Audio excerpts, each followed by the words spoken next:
Hi, my name is Ruslan and today I'll be talking about the Pablo Picasso. But before I'll be talking about his biography, I would like you to take a quick look at some of his pieces.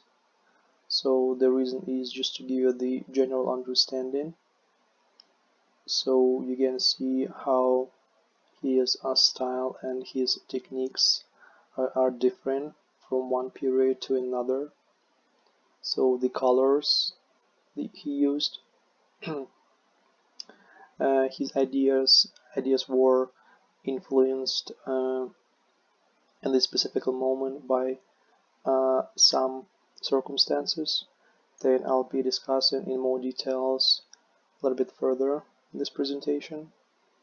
So here just general idea, and you're always welcome to pause at any particular time and look at any picture in more details. And also, if you would like to Google it, the names are provided also at the bottom of each picture. Alright, this presentation is developed in a few stages that covers biography, historical background, and art historical context. And also, I took some pictures and gonna be talking in more details about those pictures.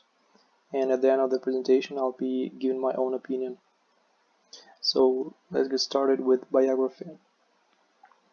Who was Pablo Picasso? Uh, by going through his life, we definitely can say that he was many things at once as an artist. He was a Spanish painter, sculptor, printmaker, ceramist, and a stage designer that was considered to be one of the greatest and most influential artists of the 20th century. Before we will go further, let's spend some time and talk about his father, Don José Ruiz, who actually played a significant role in Picasso's art achievements. So, Don José Ruiz was an artist too, in his own right, earning a living painting birds and other game animals. He was specialized in lives, landscapes, and images of doves and pigeons. So, why we actually mentioning him here? Here's the reason. Pablo Picasso was schooled by his father at early age of 7 in a drawing and oil painting.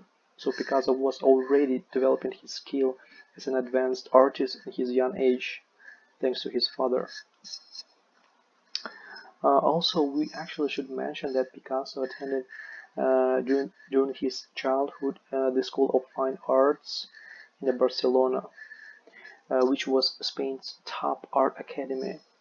At the time, that also gave him a valuable art experience for the future works. He spent 2 years studying there. Unfortunately, it wasn't the happiest his years. He was not always agreed with the requirements for the art techniques, so he decided to find other places to gain some art knowledge during that time. One of those places was the Prada Museum, where he learned the masterpieces of the great artists such as Velázquez, El Greco, and Goya. So at age 19, Picasso for the first time went to Paris. That was the center of the European art. So there he met Max Jacob, who was a poet and journalist. Max Jacob took Picasso under his wing while Picasso was staying in Paris. So Max Jacob and Picasso, they were sharing the same apartment and workplace, and Max Jacob actually helped Picasso to learn the language and Paris literature during that time. So the first few years living in Paris, Picasso was in abject poverty. So to make some changes, he decided to relocate himself to Madrid in 1901, where actually his journey as a big artist just began. So we already covered the part with biography, and now we'll be talking about the historical background and our historical context. As I already mentioned at the beginning, that uh, Pablo Picasso went through the many art periods that were influenced by some circumstances, and now I would like to go through all of them in more details. So let's start talking about the Blue Period. This period was characterized by dark paintings rendered in shades of blue and blue-green that were occasionally warmed by other colors. In average, his subjects were prostitutes and beggars. Also, some of his works were influenced by a trip through Spain and by the suicide of his friend Carles Gasagemas. So the next period was Bronze. This period was characterized by a lighter tone and style, using orange and pink colors, and also circus people. The Harlequin became a personal symbol of Picasso. During this period, he met also Fernande Oliver. She was a Bohemian artist who later became his mistress. She appears in many of his Rose period paintings, many of which are influenced by his warm relationship with her. So now, after was the African period.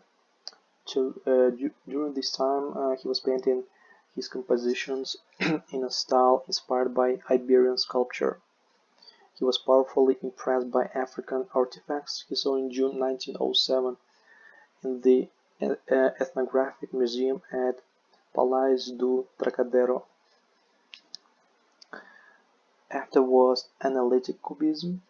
So in this time, this style was the style of painting Picasso developed with Georges Braque, using monochrome brownish and neutral colors. In case to accomplish the result, Picasso was taking apart objects and analyzed them in terms of their shapes. After was Synthetic Cubism. This type of art was developed of the genre of Cubism, in which cut paper fragments, often it was wallpaper or pieces of newspaper pages, they were pasted into compositions, marking the first use of collage in fine art. His paintings were represented highly in geometric and minimalist cubist objects, consisting of either a pipe or a guitar or a glass with an irregular element of collage. So during the war, his paintings became darker and his life changed with the dramatic consequences. Afterwards, Neoclassicism and Surrealism. This period was following with the disruption of World War I. Here Picasso produced work in a neoclassical style that was a Western culture movement in the decorative and visual arts. So we also actually should add that during this time his work was influenced by people like Raphael, who was an Italian painter, and Ingres, who was a French neoclassical painter. During this period he developed a new imagery and formal syntax for expressing himself emotionally, releasing the violence and physical fears and the erotism. So we already covered the second part, and the third part I chose the three pieces, particular pieces, and I would like talk more details about those pieces. The first one is Les Demoiselles d'Avignon. It was painted in 1907 as an example of Cubism style. So he used the twist of female's body and geometric forms in an innovative way with the purpose of representation of female's beauty. This work took over 6 months for the final creation by making hundreds of sketches, drawings, and paintings. Picasso had always referred to it as a Le Bordel d'Avignon, but art critic André Salmon, who actually managed its first exhibition, renamed it as uh, Les, Demoiselles d'Avignon to reduce its outrageous effect on general society. One reason Les Demoiselles d'Avignon is revolutionary is because of the artist's exclusion of his perspective. So what do I mean by that? It means that there is no vanishing point, nowhere for the eye to move beyond the women and their pointing glances. So the next piece I chose is Seated Harlequin. This painting derives from the 1870s cafe scenes of Degas and Manet. Picasso borrowed the flowery wallpaper from the background of Van Gogh's La Berceuse work. The painting was revised many times before settling on the final arrangement. By the way, historical fact that in 1901 Harlequin was an all-over figure in popular culture. Picasso gave this Harlequin a white face and ruffs, the attributes of Pierrot, the sad cuckold clown who inevitably loses his love. Many writers have suggested that the reflective mood of this picture and the series to which it belongs were the result of Picasso's deep unhappiness on the suicide of his friend Carles Casagemas, who, like Pierrot, was unrewarded in love. And the third last piece I chose is Guernica. This is probably Picasso's most famous work. Guernica is a powerful political statement, painted as an immediate reaction to Nazis' devastation casual bombing practice during the Spanish Civil War. This painting shows the tragedies of war and the suffering upon individuals and innocent civilians. This work has gained a monumental status as anti-war symbol and realization of peace. Interpretations of Guernica vary widely and contradict one another. Some critics believe that bull represents violence and bull represents violence and darkness, where horse represents people and their rights. Artists used only blue, black, and white colors for this work that actually make it as a difficult task of interpreting the specific meaning of the bull and the horse. So in our days, this painting is an icon of modern art as a Mona Lisa. It represented as art that can actually contribute towards the self-assertion that liberates every human being and protects the individual against overwhelming forces such as a political crime, war, or death. And this is the last part of my presentation where I'm giving my own opinion as a conclusion.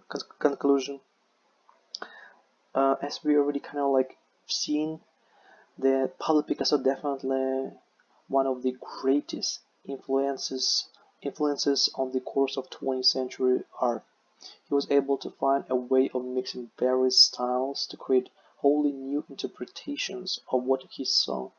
He was a dividing force in the development of Cubism and elevating the collage to the level of art that could be seen, learned, and enjoyed in our days. And that's all. Thank you very much.